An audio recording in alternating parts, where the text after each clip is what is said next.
Hello students, good morning. I am Ravindra Kumar Behera. Welcome to my physics class. आज ये जो मैं वीडियो बनाने जा रहा हूँ ये स्टूडेंट का रिक्वेस्ट पे मैं बना रहा हूँ। लास्ट क्लास हमने ये डिस्कशन किया था कि equivalent focal length and power of lens के बारे में। और जो इक्विवेलेंट फोकल लेंथ और जो पावर था हमने वहां पे दिखा था the two convex lenses are in contact, there is no separation distance between them.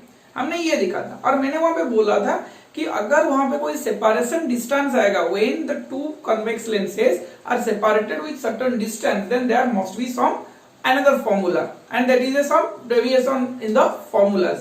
चलो मैं आज उसी का ही वीडियो बना रहा हूं। एक छोटा सा वीडियो ये है, बहुत कम टाइम का, कि हमको क्या निकालना है, equivalent focal length of two convex lenses when these two convex lenses are separated by certain distance। देखो यहाँ पे क्या होता है, मैं क्या बोला था कि अगर क्या लिखूं, इक्विवेलेंट फोकल लेंथ, क्या पढ़ने जा रहे हैं हम, equivalent focal length of two convex lens. Convex लो या कॉन्केव लो एक ही बात है, यहाँ पे मैं टू लेंस लिख लूं, टू लेंस लिख लेते हैं। ऑफ टू लेंस मैं कॉन्वेक्स लेके करूंगा, कॉन्केव लो तो वही होगा, कोई दिक्कत वाली बात उसमें नहीं है। हमने सिर्फ वहां पे क्या लिखा था कि कन्वेक्स के लेंस के लिए फोकल लेंथ को मैं पॉजिटिव लूं, कॉन्केव लेंस के लिए फोकल लेंथ को मैं नेगेटिव लूं। तो equivalent focal length of two lens separated by certain distance, separated by certain distance, equivalent focal length of two lengths separated by certain distance।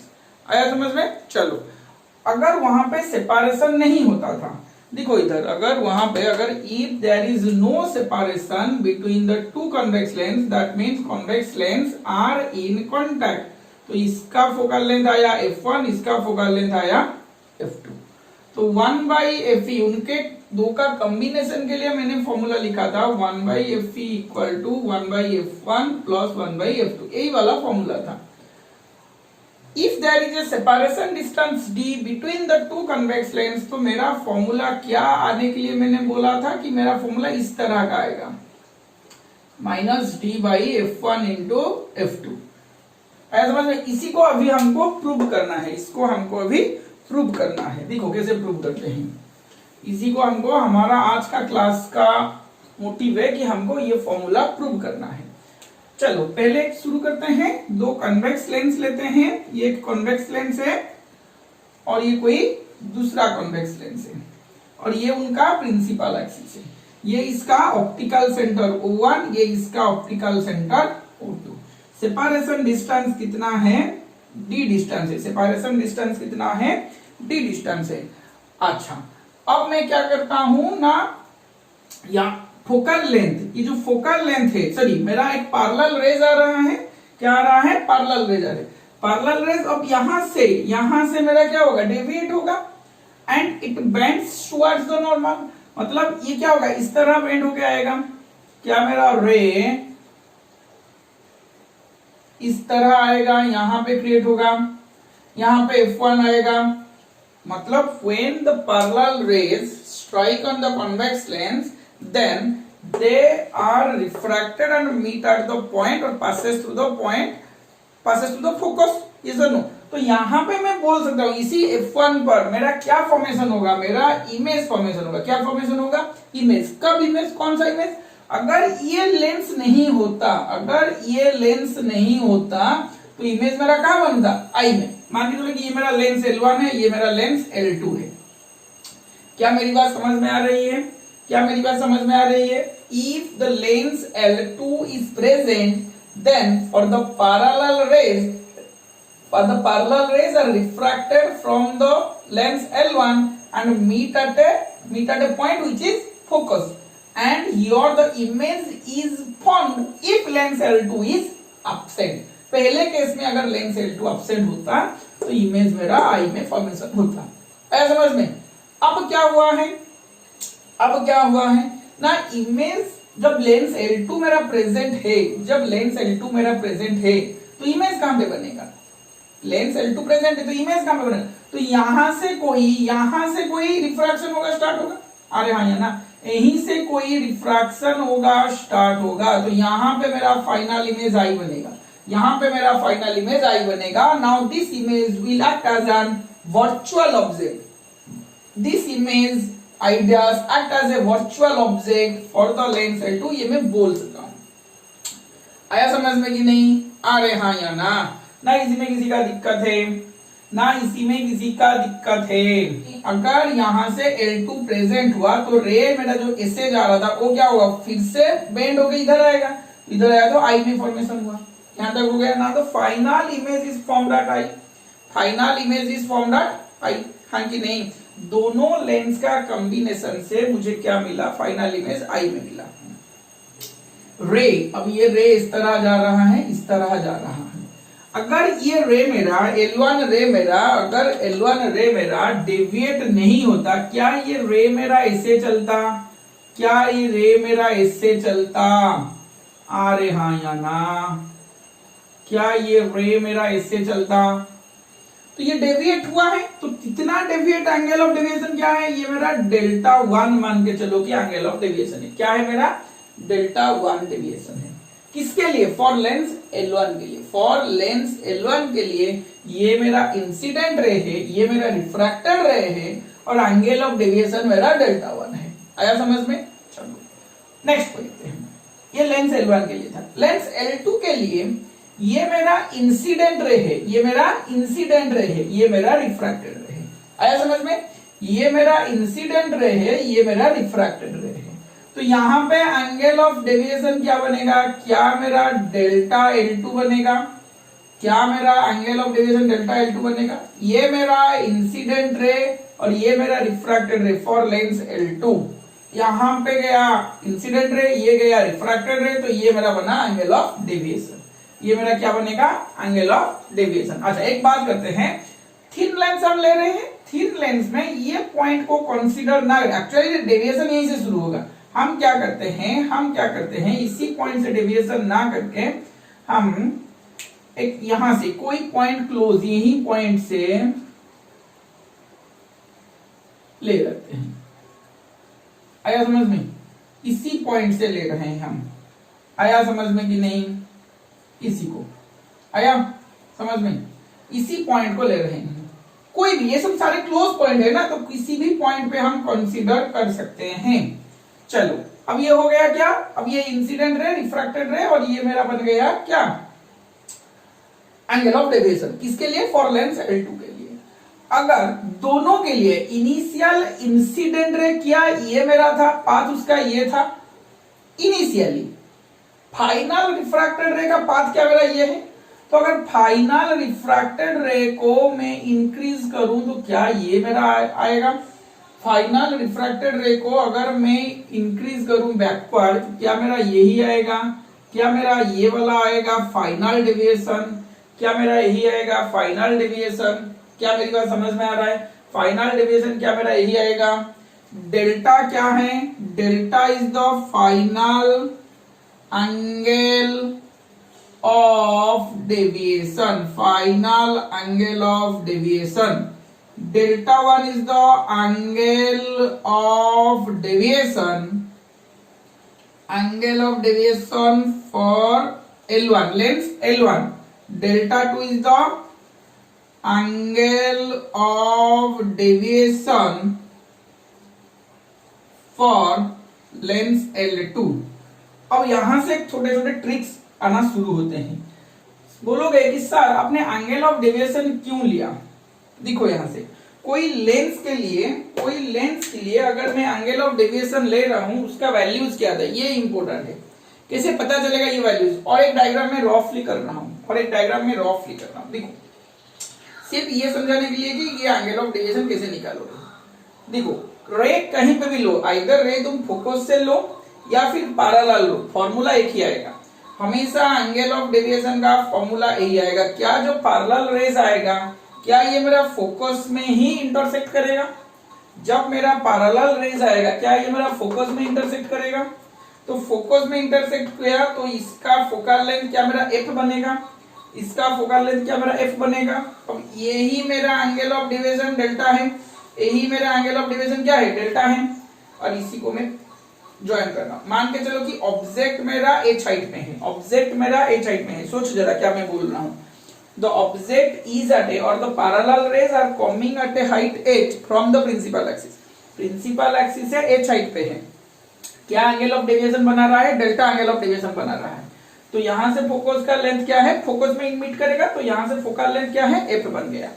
अगर मैं इसी पैरेलल लाइन को इस यहां पे भी ड्रॉ करूं, इसी पैरेलल लाइन को, अच्छा छोड़ दो, कोई ड्रॉ करने की जरूरत नहीं है। ये मेरा पैरेलल है, सोच जरा, ये और ये मेरा पैरेलल है।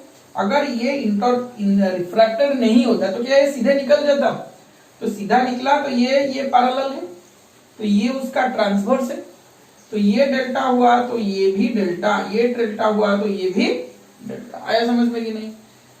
ये पैरेलल है तो ये डेल्टा हुआ तो ये भी डेल्टा। तो अब tan डेल्टा इक्वल टू, अच्छा ओ ए यहाँ पे F, triangle O A F में tan डेल्टा इक्वल टू क्या मैं ओ ए बाई ओ एफ लिख सकता हूं।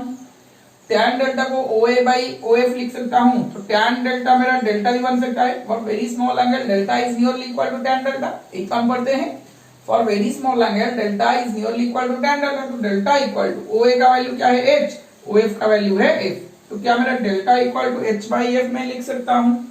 क्या मैं delta equal to h by F लिख सकता हूं। तो यहाँ पे जहां पे भी देखो क्या आता है, चीज मेरा कॉम्प्लिकेटेड में नहीं कर रहा हूं, एक आसान से समझा रहा हूं। देखो फॉर्मूला याद रखना, कोई भी लेंस के लिए अगर मेरा रिफ्रैक्टेड रे निकलता है, कोई भी लेंस में अगर मेरा रिफ्रैक्शन होता है, तो यहाँ पे एंगल ऑफ डेविएशन जरूर आता है। और एंगल ऑफ डेविएशन का फॉर्मूला क्या होना चाहिए, कौन से हाइट से लाइट आ रहा है, मेरा यहाँ पे एच हाइट से लाइट आ रहा है, एच हाइट से लाइट है, एच हाइट से रिफ्रैक्शन हुआ है। सोच जरा, एच हाइट से मेरा रिफ्रैक्शन हुआ है, हाँ कि नहीं। एच हाइट से अगर रिफ्रैक्शन होना शुरू होगा, एच हाइट से जो रिफ्रैक्शन, उसी हाइट, जिस हाइट से रिफ्रैक्शन हुआ है उसी हाइट डिवाइड बाई जिस लेंस के लिए हुआ है, जिस लेंस के लिए हुआ है उसी लेंस का फोकल लेंथ, उसी लेंस का फोकल लेंथ। आया समझ में मेरी बात, क्या मैं बोल रहा हूं। अरे हाँ या ना, क्या मैं बोला कि angle of deviation is equal to कौन से हाइट से, कौन से हाइट से रे रिफ्रैक्टेड हुआ है। यहां पे मेरा h हाइट से रिफ्रैक्टेड हुआ, यहां पे मेरा h हाइट से रिफ्रैक्टेड हुआ, तो h बाई किस लेंस के लिए रिफ्रैक्शन हुआ है, जिस लेंस के लिए रिफ्रैक्शन होगा उसी लेंस का फोकल लेंथ, उसी लेंस का फोकल लेंथ। आया समझ में कि नहीं। इमेज कहां पे बन रहा है ये मेरे लिए जरूरत नहीं है, मेरे कौन से लेंस के लिए बन रहा है उसी का फोकल लेंथ मेरा इंपॉर्टेंट है, उसी का फोकल लेंथ मैं लूं, और क्या लूं, और क्या लूं ना, उसी का जिस हाइट से मेरा लाइट आ रहा है, ऑब्जेक्ट है, यही मेरा है, जिस हाइट से मेरा रिफ्रैक्शन हो रहा है इसी के तरह मैं लूंगा। आया समझ में कि नहीं। डेल्टा इक्वल टू, इसी कॉन्सेप्ट्स को हमको यहां पे डालना है। देखो कैसे डालता हूं मैं, मान के चलो कि जो ऑब्जेक्ट के लिए था ये यहां से h1 हाइट है, ये यहां से h1 हाइट है। अच्छा इसको मैं ब्लैक इंक से करता हूं,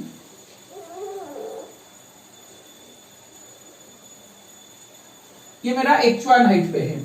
पहले लेंस L1 के लिए h1 हाइट से मेरा रिफ्रैक्शन हो रहा है, लेंस L2 के लिए मेरा h2 हाइट से रिफ्रैक्शन हो रहा है। इसी को पॉइंट A मान लो, इसी को पॉइंट B मान लो। आया समझ में कि नहीं। These two lenses are separated at a distance t. For lens L1, the initial incident ray gets refracted from a height h1 or from the point A, which is at a height h1 from the principal axis, above the principal axis. And for lens L2, the incident ray gets refracted from point B, which is at a height h2 above the principal axis. आया समझ में। चलो ये वाली बात हो गई। अब मैं क्या करता हूं, सोच जरा, अब मैं क्या करता हूं कि डेल्टा 1 के लिए क्या मैं लिखूं, डेल्टा 1 के लिए delta 1 is nearly equal to tan delta 1, क्या मैं लिख सकता हूं h1 by f1, h1 by f1। f1 कौन सा वाला है, यहीं से मिलेगा, यहीं से तुमको f1 मिलेगा, ये ऑप्टिकल सेंटर O1 से F1 तक डिस्टेंस मेरा F1 है। क्यों? क्योंकि ये वाला पॉइंट को मैं F1 भी ले सकता हूं, ये वाला पॉइंट को मैं आइडियाज भी लिख सकता हूं। आया समझ में? F1 भी लिख सकता हूं, आइडियाज भी लिख सकता हूं। F1 इसीलिए लिखूंगा क्योंकि पैरेलल रेज मेरा इंसिडेंट हो रहा है कहां पे? F1 पे। पैरेलल रेज मेरा इंसिडेंट हो रहा है कहां पे? रिफ्रैक्शन के बाद F1 पे।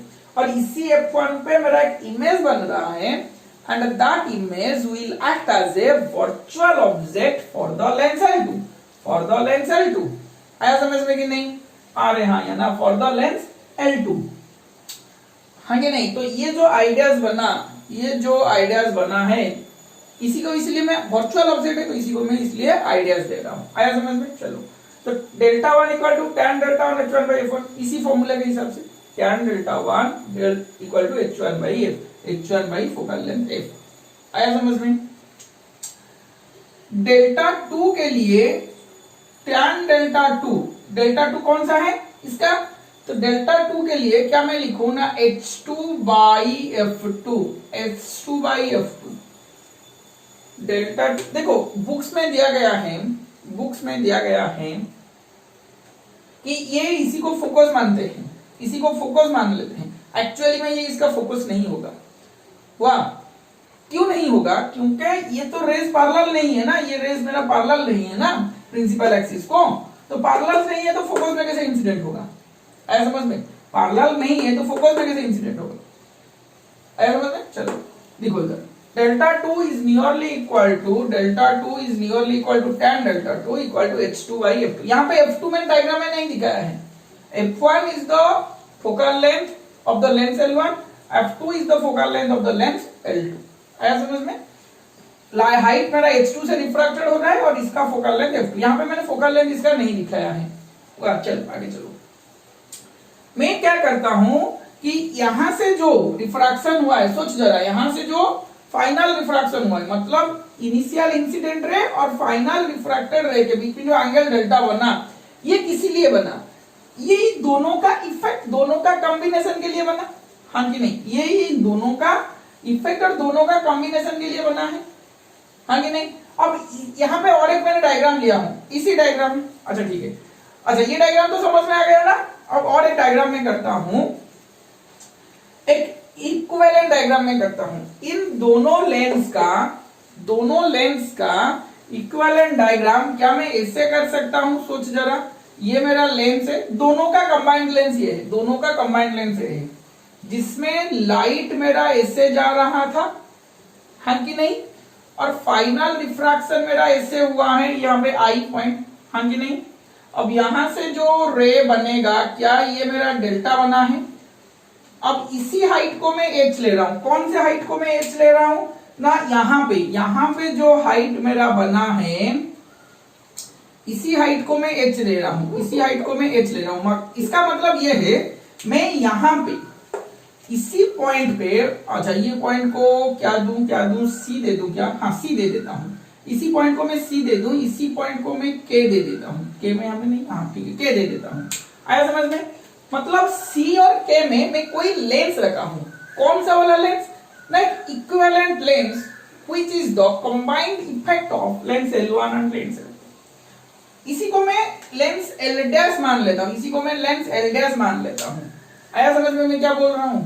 इसी को मैं क्या मान लूं? लेंस L डैश मान लूं। Lens L dash is the combined effect of the lens L1 and L2 which are separated by a distance।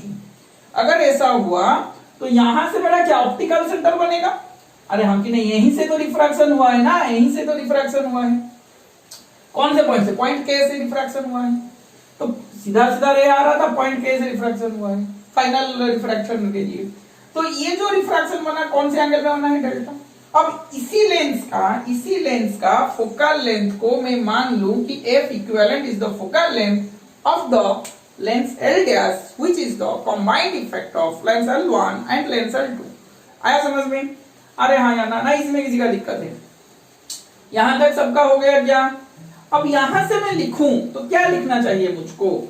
अगर मैं डेल्टा के तौर में लिखूं, delta is nearly equal to tan delta equal to h by f equivalent, h by f equivalent. तो delta is nearly equal tan delta equal to h by f equivalent. F equivalent is the focal length of the lens LDS and H is the height from which the final refracted ray gets refracted. इसी रे refracted हो रहा है, the incident ray gets refracted. आया समझ में? कौन से हाइट से ना, H हाइट से हो रहा है. यहां तक हो गया क्या? यहां तक हो गया क्या? ये वाला पॉइंट को C दे दो, ये वाला पॉइंट को K दे दो. आया समझ में? ना इसमें किसी का दिक्कत है? ये जो रे गया है, ये जो रे, कौन सा वाला रे? ये जो रे है, ये जो रे है, ऐसा समझ में, ये रे और ये रे दोनों इंटरसेक्ट कर रहे हैं, तो दोनों इंटरसेक्ट करेंगे तो ये वाला एंगल ऑपोजिट एंगल होगा क्या? अरे हाँ या ना? क्या ये दोनों ऑपोजिट एंगल होगा? अरे हाँ या ना? क्या ये दो ऑपोजिट एंगल होगा? अरे हाँ या ना? तो ये डेल्टा 2 बन जाएगा, इसके साथ इक्वल हो जाएगा. ये दो लाइन इंटरसेक्ट कर रहे हैं, इससे दो ऑपोजिट एंगल बन जाएगा. अब मैं यह एक लिख सकता हूं, ट्रायंगल, देखो ट्रायंगल ए बी के में, ट्रायंगल ए बी के में, अच्छी तरह से देखो, ए बी के ट्रायंगल में ये दो इनर एंगल्स हैं और ये एक एक्सटीरियर एंगल है. तो exterior angle is equal to sum of the two interior angle, two interior मतलब far away interior angle. तो delta equal to delta 1 plus delta 2 लिख सकते हो, सिंपली ज्योमेट्री और कुछ नहीं. डेल्टा यहाँ पे है, ये एक्सटीरियर एंगल है, और ये डेल्टा 1 डेल्टा 2 इंटीरियर एंगल है. कौन से लिए? ट्रायंगल एबी के लिए. तो delta equal to delta 1 plus delta 2 में लिख सकता हूँ.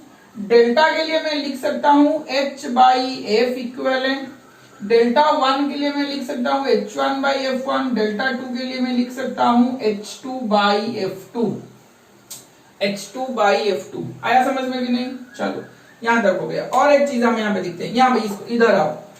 एक ट्रायंगल मेरा है O1A F1. F1 लो या आइडियास लो, कोई दिक्कत नहीं है उसमें, जो भी ले सकते हो. एक ही पॉइंट, F1 जो पॉइंट है, आइडियास भी वही पॉइंट है. वाह, O1A F1. और एक ट्रायंगल मेरा वहां पे है O2B F1. O2B F1. क्या दोनों ट्रायंगल सिमिलर हैं? क्या दोनों ट्रायंगल सिमिलर हैं? अरे हाँ या ना? क्या मेरा दोनों ट्रायंगल सिमिलर है? O2B F1, O1A F1. अरे हाँ या ना? दोनों ट्रायंगल्स मेरे सिमिलर हैं. अगर दोनों ट्रायंगल्स मेरे सिमिलर हैं, दोनों ट्रायंगल्स मेरे सिमिलर हैं, यहां से परपेंडिकुलर, परपेंडिकुलर, बेस, बेस सब बन रहा है. दोनों ट्रायंगल सिमिलर होने पे मैं लिख सकता हूं परपेंडिकुलर बाई बेस. क्या मैं लिख सकता हूं? परपेंडिकुलर मतलब O1A बाई बेस, O1 से F1 is equal to O2B divided by O2F1. आया समझ में कि नहीं? अब O1A क्या है? H1. O1F1 क्या है? F. O1F क्या है? F1 that is equal to O2B क्या है? H2. O2F1 मुझको कैलकुलेट करना पड़ेगा. कैसे कैलकुलेट करते हैं? यहां से यहाँ F1, यहां से ये D, तो यहां से ये वाला डिस्टेंस क्या आएगा? F1 minus D. V मत लिखना, वो V मत लिखना यहाँ पे. यहां से इतना डिस्टेंस F1, यहां से इतना डिस्टेंस D, तो ये क्या हो गया? F1 minus D. वाह, क्या आया? F1 minus D. क्या यहां से मैं H2 निकाल सकता हूं? F1 minus D by F1 minus D by F1 into H1. अरे हाँ या ना? इसी को इक्वेशन 1 दे दो, इसी को इक्वेशन 2 दे दो. स्क्रीन को पॉज करके लिख लो. H by F equivalent equal to H1 by F1 plus H2 के जगह में लिख सकता हूं F1 minus D by F1 into H1. आया समझ में? अब मैं ये जो H लिया था, सोच जरा, वो डायग्राम में दिखो, वो जो H लिया था, क्या मेरा इसी हाइट से वो इक्वल था? क्या मेरा इसी हाइट से वो इक्वल था? याद नहीं आ रहा है. अच्छी तरह से डायग्राम दिखो, डायग्राम में पता चल जाएगा कि यहां से जो रे जा रहा था, ऐसे मेरा डायग्राम हुआ था, या ऐसे मेरे जो रे जा रहा था, क्या मेरा रे इधर आया था और इसी को मैं बढ़ाया था, इसी को मैं ले रहा था. अरे हाँ या ना? इसी को मैं ले रहा था, तो क्या ये भी H1 हुआ? तो क्या भी ये भी H1 बनेगा? इसी जो H हाइट है, ये भी क्या H1 बनेगा? ये भी जो h हाइट था ये भी क्या h1 मेरा बनेगा, अरे हाँ या ना। तो h हाइट के जगह क्या मैं लिख सकता हूं अभी, क्या मैं h1 लिख सकता हूं, F इक्विवेलेंट h1 कॉमन गया 1 by f1 plus f1 by f1 minus d by f1। कहीं पे गलत हुआ क्या, कहीं पे गलत हुआ क्या, हाँ गलत हुआ है। क्या गलत हुआ है, h2 का वैल्यू हमने डाल दिया, f2 का वैल्यू नहीं डाला था। यहाँ पे f2 भी है, f1 f2 f1 f2। आया समझ में कि नहीं, अरे हाँ या ना। तो h1 h1 cancelled out, 1 by f equivalent equal to 1 by f1 f1 f1 cancel, 1 by f2 minus d by f1 f2। आया फॉर्मूला, क्या तेरा दिमाग चमका है, 1 by f equivalent equal to 1 by f1 plus 1 by f2 minus d by f1 into f2। आया समझ में, अरे आया ना। कब ये फॉर्मूला आएगा, if there is a separation distance d। आया, चलो क्या यहां से मैं पावर को P equivalent equal to P1 plus P2 minus D 1 by F1 के लिए P1 1 बाई F2 के लिए P2 minus D into P1 into P2 लिख सकता हूं क्या, अरे हाँ या ना। आया समझ में, चलो स्क्रीन को पॉज करके सारे चीज लिख लो। छोटा सा एक न्यूमेरिकल करेंगे, आसान सा न्यूमेरिकल, बहुत इजी होता है। लिख लिए स्क्रीन को पॉज करके, चलो आगे चलते हैं।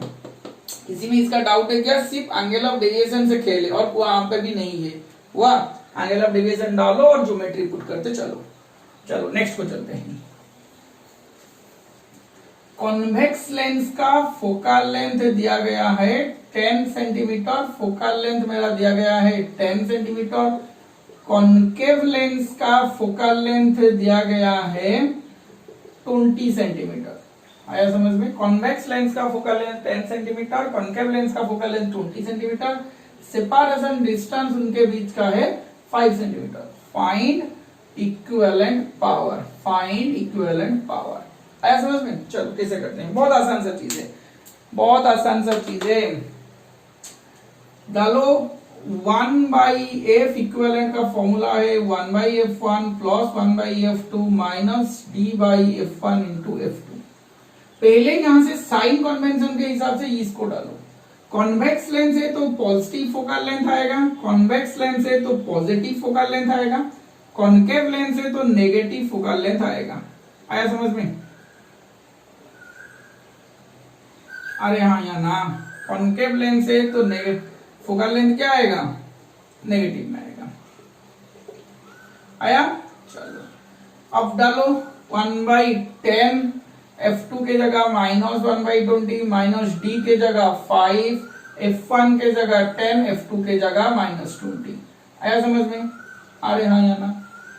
क्या मैं 1 बाई 10 माइनस 1 बाई 20, देखो इधर 1 by 10 minus 1 by 20 minus minus plus 5 जा 2 इंटू 20 40, 1 बाई 40 लिख सकता हूं। देखो इधर कैसे हुआ, 5 से 10 कैंसल आउट हो गया, 5 से 2 10, तो यहाँ पे 2 इंटू 20 40 माइनस माइनस प्लस, तो 1 बाई 40। तो क्या इसका एलसीएम मेरा 40 आएगा, 4 2 प्लस 1, 4 से 2 गया तो 2 प्लस 1 3 बाई 40। ये क्या है, 1 बाई एफ इक्विवेलेंट है। तो एफ इक्विवेलेंट मुझे कितना मिलेगा, 40 बाई 3 सेंटीमीटर। आया समझ में, this is the equivalent focal length. अब पावर क्या मिलेगा, चाहो तो तुम वो जो formula P1 plus P2 minus D by D into P1 into P2 वो भी ऐड कर सकते हो, या फिर पावर इक्विवेलेंट इक्वल टू ये वाला सेंटीमीटर में है तो 100 बाई F का फॉर्मूला डाल दो। तो 100 बाई F इक्विवेलेंट का फॉर्मूला है, वैल्यूज है 40 बाई 3। तो क्या मेरा पावर इक्वल टू 300 0 30, 0 से 0 कैंसल आउट हो गया, 10 इंटू 3 30 बाई 4।